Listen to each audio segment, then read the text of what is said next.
இந்த போர் வந்து ரொம்ப பதற்றமான ஒரு சூழ்நிலையை கிரியேட் பண்ணியிருக்கு. நம்ம சவுத்தில் இருக்கிறதுனால நமக்கு வந்து அங்கே போர் பதற்றம் எப்படி இருக்குன்றது தெரியாது. பிகாஸ் நமக்கு இது எல்லாமே புதுசு. இல்லை, இப்போ யுத்தம் என்பது மனித குலத்துக்கு எதிரானது. அது அமெரிக்கா யுத்தம் செய்தாலும் சரி, அது குட்டி நாடான ஆஸ்திரியா முதல் உலக யுத்தத்துக்கு காரணமே ஆஸ்திரியா இளவரசரை கொண்டதனால தான் முதல் உலக யுத்தமே ஆரம்பிக்கப்பட்டது.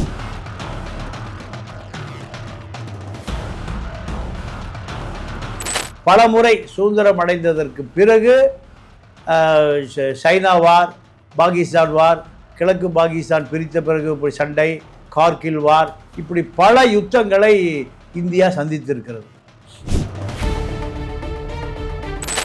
அணிசேரா நாடுகளினுடைய தலைவர் அமெரிக்கா பக்கம் சேராத, ரஷ்யா பக்கம் சேராத, நாங்களெல்லாம் அணிசேரா அமைப்பு, யார் பக்கம் சேர மாட்டோம், நியூட்ரலா இருந்துட்டு.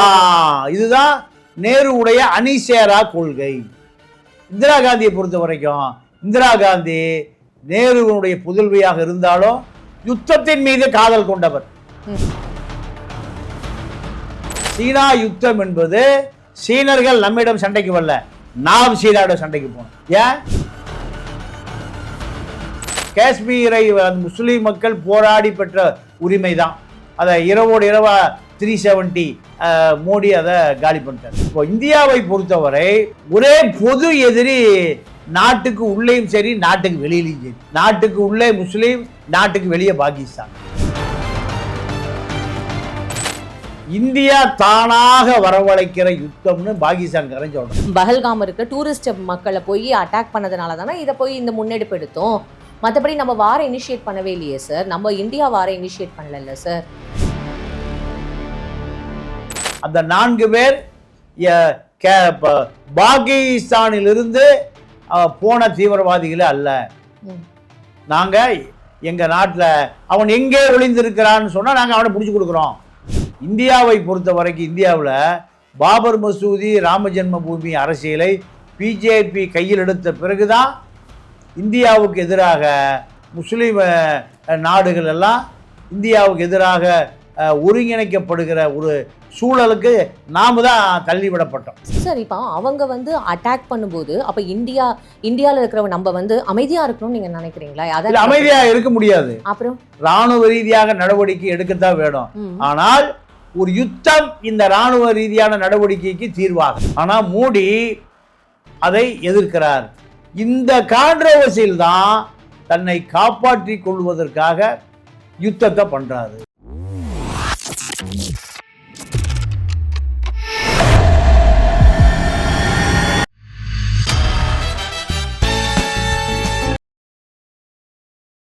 பிபிடி சினிமா நேயர்கள் அனைவருக்கும் வணக்கம். இன்னைக்கு நம்மளோட தமிழா பாண்டியன் சார் தான் இருக்காரு. நிகழ்ச்சிக்கு போகலாம். வணக்கம் சார். வணக்கம் சார், எப்படி இருக்கீங்க? நல்லா இருக்கேன் சார். இப்போ இந்த பஹல்காம் இந்த போர் வந்து ரொம்ப பதற்றமான ஒரு சூழ்நிலையை கிரியேட் பண்ணியிருக்கு. நம்ம சவுத்தில் இருக்கிறதுனால நமக்கு வந்து அங்கே போர் பதற்றம் எப்படி இருக்குன்றது தெரியாது. பிகாஸ் நமக்கு இது எல்லாமே புதுசு. ஆனால் உண்மையான நிலவரம் என்ன சார்? அங்கே என்ன நடக்குது அப்படின்ற மாதிரியான நிறைய விஷயங்கள் டெய்லியும் எல்லாருக்கும் அப்டேட் வந்துட்டே இருக்கு, சொல்லிகிட்டே இருக்காங்க. பட் நீங்கள் வந்து ஒரு ஜேர்னலிஸ்ட்டு என்ன சார் சொல்லணும்னு நினைக்கிறீங்க? இல்லை, இப்போ யுத்தம் என்பது மனித குலத்துக்கு எதிரானது. அது அமெரிக்கா யுத்தம் செய்தாலும் சரி, அது குட்டி நாடான ஆஸ்திரியா முதல் உலக யுத்தத்துக்கு காரணமே ஆஸ்திரியா இளவரசரை கொண்டதனால தான் முதல் உலக யுத்தமே ஆரம்பிக்கப்பட்டது. அப்போது இந்த உலக யுத்தம் என்பது தான் ஜப்பானில் இருக்கிற ஹீரோஷிமா, நாகசாகி பல கோடி பேர் இறந்தும் இன்னைக்கும் அவனால் செயல்பட முடியாமல் குணமாக வாழ்ந்து கொண்டிருக்கிறான். இந்த யுத்தம் என்பது தவிர்க்கப்பட வேண்டியது. ஆதிக்க மனோபாவம் உள்ளவர்கள் தான் யுத்தத்தை தொடர்வார்கள். நீங்கள் இந்தியாவை பொறுத்தவரை, இந்தியா பல முறை சுதந்திரம் அடைந்ததற்கு பிறகு சைனா வார், பாகிஸ்தான் வார், கிழக்கு பாகிஸ்தான் பிரித்த பிறகு இப்படி சண்டை, கார்கில் வார், இப்படி பல யுத்தங்களை இந்தியா சந்தித்திருக்கிறது. ஆனால் ஆசியாவின் ஜோதி நேரு, அணிசேரா நாடுகளினுடைய தலைவர் அமெரிக்கா பக்கம் சேராத, ரஷ்யா பக்கம் சேராத, நாங்களெல்லாம் அணிசேரா அமைப்பு, யார் பக்கம் சேர மாட்டோம், நியூட்ரலா இருந்துட்டு. இதுதான் நேருவுடைய அணிசேரா கொள்கை. இந்திரா காந்தியை பொறுத்த வரைக்கும் இந்திரா காந்தி நேருவினுடைய புதல்வியாக இருந்தாலும் யுத்தத்தின் மீது காதல் கொண்டவர்.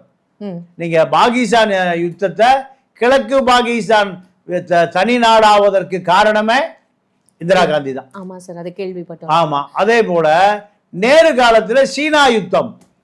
சீனா யுத்தம் என்பது சீனர்கள் நம்மிடம் சண்டைக்கு வரல, நாம் சீனாவிடம் சண்டைக்கு போனோம். ஏன்? ஆக்கிரமிச்சதுனால. நம்முடைய பகுதிகள் ஆக்கிரமிக்கப்பட்டது என்று ஒரு கருத்து இருந்தாலுமே ஆசாத் காஷ்மீர் இந்தியா சுதந்திரம் அடைந்த பிறகு ஜின்னா அவர் சொல்லுவார், என்னுடைய கோட்டை அழுக்கு கூட படாமல் இந்த நாட்டை பிரித்து வாங்கிட்டாங்க பாகிஸ்தான். அந்த பாகிஸ்தான் ஜின்னாவுக்கு ரொம்ப பிடித்தமான இடம் காஷ்மீர். காஷ்மீருக்கு முதல் யுத்தத்தை ஆரம்பிக்கிறார். யுத்தம் எங்கே வந்துருச்சுன்னா ஏறக்குறைய ஒரு 100 கிலோமீட்டர் பாகிஸ்தான் இராணுவம் இந்தியா உடைய காஷ்மீர் பகுதிகள் ஊடுருவிய பிறகுதான் அப்போ மக்கள் பூரா முஸ்லீம், ராஜா இந்து.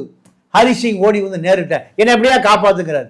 அதுவரை இந்தியாவோடு இணைய மறுக்கிறார், இந்தியாவோடு இணையவே முடியாதுங்கிறார். அதன் பிறகுதான் இந்தியாவோடு இணைந்து கொள்வதாக 370 போன்ற சட்டங்களெல்லாம் உங்களுக்கு நாங்கள் அனுமதி அளிக்கிறோம், மாநில சுயாட்சி மத்தியில் கூட்டாட்சின்னு அண்ணா அதை பார்த்தா மாநில சுயாட்சியை கேட்கிறார். எந்த அந்நியனும் காஷ்மீருக்குள்ள நிலம் வாங்க முடியாது, இடம் வாங்க முடியாது, காஷ்மீரத்து பெண்களை திருமணம் செய்ய முடியாது, அந்த காஷ்மீரத்து ரோஜாக்களை. அப்போ இதில் காஷ்மீரை முஸ்லீம் மக்கள் போராடி பெற்ற உரிமை தான். அதை இரவோடு இரவா 370 மோடி அதை காலி பண்ணிட்டார். இப்போ இந்தியாவை பொறுத்தவரை ஒரே பொது எதிரி நாட்டுக்கு உள்ளேயும் சரி நாட்டுக்கு வெளியிலையும் சரி. நாட்டுக்கு உள்ளே முஸ்லீம், நாட்டுக்கு வெளியே பாகிஸ்தான். இந்த மனோபாவம் தான் இந்த யுத்தத்தை உருவாக்குகிறது. சார், இப்போ அவங்க வந்து இந்த பஹல்காம் அட்டாக் பண்ணல அப்படின்னா நம்ம இந்த வாரம் இனிஷியேட் பண்ணிருக்க மாட்டோம்ல சார். முஸ்லிம்ஸையும் தாண்டி இப்போ இந்த மாதிரியான ஒரு விஷயங்கள் வந்து அவங்க தானே ஃபர்ஸ்ட் இந்த மாதிரியான ஒரு இதை பஹல்காம் இருக்கிற டூரிஸ்ட் மக்களை போய் அட்டாக் பண்ணதுனால தானே இதை போய் இந்த முன்னெடுப்பு எடுத்தோம். மற்றபடி நம்ம வாரம் இனிஷியேட் பண்ணவே இல்லையே சார். நம்ம இந்தியா வாரம் இனிஷியேட் பண்ணல சார். அம்மா, இந்த யுத்தம் என்பது இந்தியா தானாக வரவழைக்கிற யுத்தம்னு பாகிஸ்தான்காரன் சொல்றான். பாகிஸ்தானுக்கு என்ன சொல்றான்? இந்த யுத்தத்தை நீங்க உங்களுடைய அரசியல் அரிப்புகளை தீர்த்து கொள்வதற்காக எங்கள் மீது படையெடுக்கிறீங்க. அந்த 4 பேர் பாகிஸ்தானிலிருந்து போன தீவிரவாதிகளே அல்ல. நாங்க எங்க நாட்டில் அவன் எங்கே ஒளிந்திருக்கிறான்னு சொன்னா நாங்க அவனை பிடிச்சி கொடுக்குறோம். பாகிஸ்தானை பொறுத்த வரைக்கும் பாகிஸ்தான்ல ஒரு நிலையில்லாத இராணுவ அரசு பாகிஸ்தான்ல. யுத்தத்தினால் மட்டும் பாகிஸ்தான் தீவிரவாதிகளை ஒடுக்கிடுவான்னு சொல்ல முடியாது. ஏன்னா இந்த தீவிரவாதம் எங்க உருவாகுதுன்னா பாபர் மசூதியிலிருந்து உருவாகுது. பாபர் மசூதி இடிப்பதற்காக உருவாக்கப்பட்ட இயக்கம் தான் பிஜேபி. 1980கள் உருவாக்கப்பட்ட பிஜேபி 2 எம்பி வாஜ்பாயும் அத்வானியும் தான். பாபர் மசூதி இடிப்பு, கரசேவர்கள் குவிப்பு, இந்த அரசியல் வந்த பிறகுதான் நீங்க பாகிஸ்தான்ல இந்தியாவுக்கு எதிரான தீவிரவாதம் உருவாவதை பாகிஸ்தானை கட்டுப்படுத்த முடியல.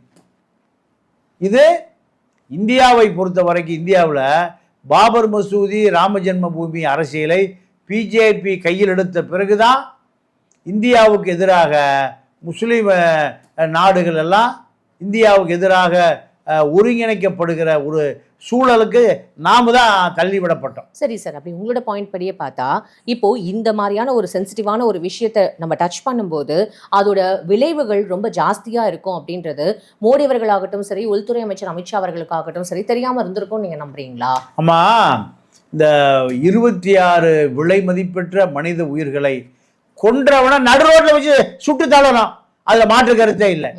அந்த 4 பேருக்கு ஆதரவாக இருக்கக்கூடிய அத்தனை பேரையும் நீங்க அந்த உயிர்களுக்கு விலை மதிப்பே இல்லை. இறந்து போன அத்தனை பேரும் மிகப்பெரிய ஒரு அறிவு ஜீவிகள் அத்தனை பேர் இந்திய குடிமக்கள்.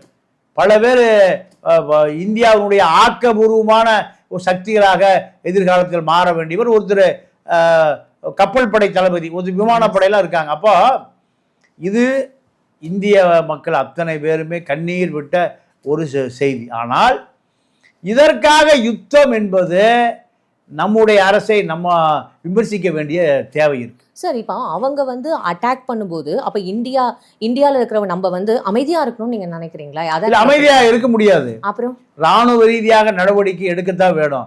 ஆனால் ஒரு யுத்தம் இந்த ராணுவ ரீதியான நடவடிக்கைக்கு தீர்வாகாது. இல்ல சார், யுத்தம் அப்படின்றது இங்க பண்ணல. ஏன்னா அந்த ஃப்ரண்ட் லைன்ல நிக்கிற அந்த இவங்க சோஃபியா குரேஷி அவங்களாகட்டும் சரி, இல்ல வியோமிகா சிங் அவங்க நேற்று வந்து கிளியரா வந்து ஒரு பேட்டி கொடுத்துருக்காங்க. என்னன்னா, நாங்க இந்த யுத்தத்தை ஸ்டார்ட் பண்ணல, நீங்க எங்களுக்கு கொடுத்ததுக்கு நாங்க பதிலடி தாக்குதல், அதாவது நீங்க எங்களை அட்டாக் பண்ணதுக்கு நாங்க பதிலடி தான் கொடுக்குறோமே தவிர நாங்க வார கிரியேட் பண்ணல அப்படின்றத தெளிவா சொல்லியிருக்காங்களே சார். இதுக்கு மேல தெளிவா என்ன சொல்லணும்னு நீங்க நினைக்கிறீங்க? பாதுகாப்பு அமைச்சர் ராஜ்நாத் சிங் கூட அதுதான் அவர் சொல்லியிருக்காரு. நாங்க இது கிரியேட் பண்ணல, இந்த வாரம் நாங்க இனிஷியேட் பண்ணல, நீங்க எங்களுக்கு கொடுத்ததுக்கு நாங்க பதிலடி கொடுக்கிறோம், இது பதிலடி தாக்குதல். சோ பதிலடி தாக்குதலுக்கும் வாருக்குமே நிறைய வித்தியாசம் இருக்குல்ல சார். இங்க நீங்க என்ன பண்ணாலுமே நம்ம அமைதியா போகணும்ன்றது அர்த்தம் இல்ல. ஏன்னா பாகிஸ்தான் இந்தியாவோட பிரச்சனை இன்னைக்கு நேத்து இல்லையே, இது வந்து வருஷக்கணக்கா இன்னும் நடந்துட்டு தானே சார் இருக்கு. எனக்கு தெரிஞ்சு ஒரு 40 வருஷத்துக்கு மேல இருக்குமா சார் இது? இந்தியா சுதந்திரம் அடைந்ததுல இருக்கு. சோ 75 ஒரு 20 ஒரு 50 ஏறக்குறைய ஒரு 70 வருஷத்துக்கு 80 வருஷமா இருக்கு. அப்புறம் எப்படி சார் அமைதியாவே இருக்கு? இல்ல அமைதியா இருக்க முடியாதுமா. ஆனால் நீங்க கார்கில் வாரம் எடுத்துட்டீங்கன்னா, கார்கில் வார் 60 கிலோமீட்டர் ஊடுருவல். 60 கிலோமீட்டர் ஊடுருவல்னா இது யாருடைய பலவீனம் சொல்லுங்க? 18 கோடி மக்கள் தொகை கொண்ட பாகிஸ்தான், 140 கோடி மக்கள் தொகை கொண்ட இந்தியா. இதில் உலகத்தில் அமெரிக்கா, ரஷ்யா, சீனா, இந்தியா 4வது இராணுவம். இவ்வளோ பெரிய கட்டமைப்பு வச்சிருக்கிற கப்பல் படை, விமானப்படை, இவ்வளோ ஆர்மி வைத்திருக்கிற இவ்வளோ பெரிய ஒரு நாட்டில் 60 கிலோமீட்டர் ஊடுருவல் நடத்துகிறான்னா அது யாருடைய பலவீனம்னு சொல்லுங்க? அந்த ஊடுருவல் நடத்தியவன் பிற்காலத்தில் அந்த நாட்டினுடைய அதிபராக வர்றான், பர்வேஸ் முஷரப். அப்போ இந்த நாட்டில் இராணுவ கட்டமைப்பு பலவீனமாக இருக்கிறதா? இத்தனை கோடி மக்களுடைய வரிப்பணத்தை இராணுவத்திற்காக, அவர்களுடைய தியாகத்திற்காக அதை நம்ம குறைத்து மதிப்பிடவே முடியாது. ஆனால் நான் கேட்குற அரசுகளுடைய பலவீனத்தை சொல்கிறேன். அது காங்கிரஸாக இருந்தாலும் சரி, பிஜேபியாக இருந்தாலும் சரி, இராணுவ கட்டமைப்பு பலவீனமாக இருக்கா? நீங்கள் அதே போல் சீனாவினுடைய யுத்தம் என்பது சூயன்லா இருக்கிற பொழுது மாவோ மறைவுக்கு பிறகு, மாசேதுங் மறைவுக்கு பிறகு நீங்கள் பாகிஸ்தான் யுத்தம், சீன யுத்தத்தில் இந்தியாவினுடைய நிலப்பகுதி 1,10,000 சதுர கிலோமீட்டர் இழந்திருக்கும். இதெல்லாம் ஆய்வுக்கு உட்பட்டது. நம்முடைய வரிப்பணம். பாகிஸ்தான் வந்து பிடித்த காஷ்மீர் தான் ஆசாத் காஷ்மீர். பாகிஸ்தான் ஆக்கிரமிப்பு இன்னைக்கு வரைக்கும் மீட்டெடுக்க முடியல. இந்த பக்கம் சைனா ஏறக்குறைய அருணாச்சல் பிரதேஷ் வரைக்கும் ஊடுருவல் செஞ்சு அதான் முடிச்சு வச்சிருக்கான். தொடர்ந்து ஊடுருவல் நடந்துட்டே இருக்கு. ஆனால் இந்தியா இத்தனை ஆண்டு காலம், 75 ஆண்டு காலம் தங்களுடைய நிலப்பரப்பை இழந்ததுக்கு என்ன காரணம்? அப்ப சார் 60 ஆண்டு காலம் காங்கிரஸ் தானே சார் ஆட்சி பண்ணாங்க. அப்ப என்ன மாதிரியான ஒரு விஷயங்கள் அவங்க முன்னெடுத்தாங்க? இப்ப இந்த 15 வருஷம் நம்ம இந்த மோடி அரசாங்கத்தை நம்ம குறை சொல்றதுக்கு முன்னாடி 60 வருஷம் வந்து அவங்க ஆட்சி பண்ணாங்களா? அப்ப இந்த கேள்வி மக்கள் கிட்ட இருக்கும்ல சார். ஏமா, நான் இது காங்கிரஸ் பிஜேபின்னு பிரித்து பார்க்கல.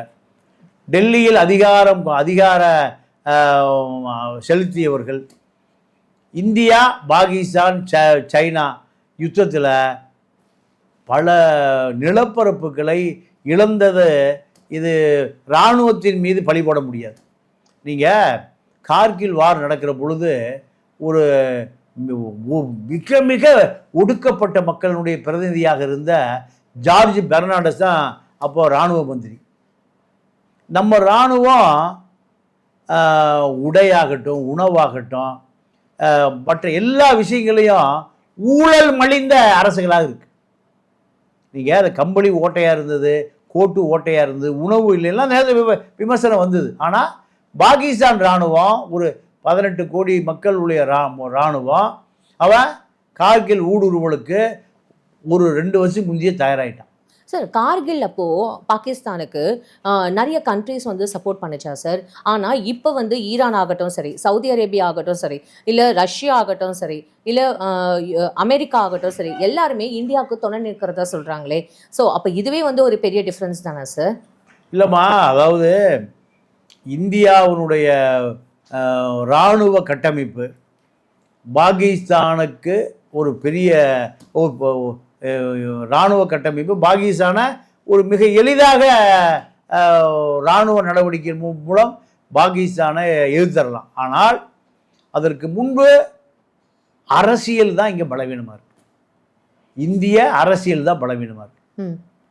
ஏன் என்ன காரணம்னு கேட்டால், பிஜேபி அரசு, காங்கிரஸ் அரசு, இந்திரா காந்தி அரசு, நேரு அரசு, பல அரசுகள் தங்களை காப்பாற்றி கொள்வதற்காக இராணுவத்தை அரசியல் மயப்படுத்தினார்கள் என்ற குற்றச்சாட்டு தான் அன்னைக்கு இருக்கு, இன்னைக்கு இருக்கு, என்னைக்கு இருக்கு. அதுவே நமக்கு ஒரு பெரிய பலவீனம். இப்போ என்ன அரசியல் முன்னெடுப்புனா, மோடி பதவி விலக சொல்லி ஆர்எஸ்எஸ் அழுத்தம் கொடுக்கறதா சொல்றாங்க. 100 ஆண்டு ஆர்எஸ்எஸ் ஆரம்பிக்கப்பட்டு இந்த 25ல் 100 ஆண்டு முடிய போகுது. இன்னும் ஏறக்குறைய 7-8 மாதம் இருக்குது. இந்த 7-8 மாதத்தில் மோடியை 75 வயசாகுது, நீங்கள் ஓய்வுக்கு போங்க, பட்னாவிஸோ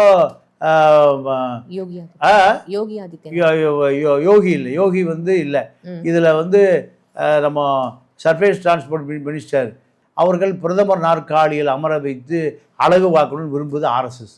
ஆனால் மோடி அதை எதிர்க்கிறார். இந்த கான்ட்ரோவர்சியில் தான் தன்னை காப்பாற்றி கொள்வதற்காக யுத்தத்தை பண்ணுறாரு. இது போன்ற சர்ச்சைகள் தான் இப்போ மீடியா பூரா அவங்க கட்டுப்பாட்டுக்கு வந்துருச்சு. சமூக வலைதளங்களில் இருக்கக்கூடிய அறிவுஜீவிகள் இந்த கருத்தை மக்கள்கிட்ட கொண்டு போய் சேர்க்குறாங்க. அப்போது இதை நம்ம புறக்கணித்து விட முடியாது. நீங்கள் சத்யபால் மாலிக் என்ன சொல்கிறாருன்னா,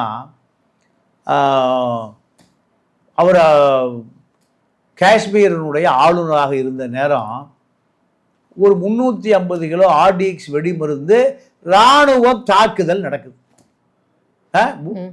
அந்த தாக்குதலுக்கு 350 கிலோ ஆர்டிஎக்ஸ் வெடிமருந்து எப்படி மத்திய காஷ்மீர் வரை ஊடுருவ முடிந்ததுன்னு கேட்குறாரு.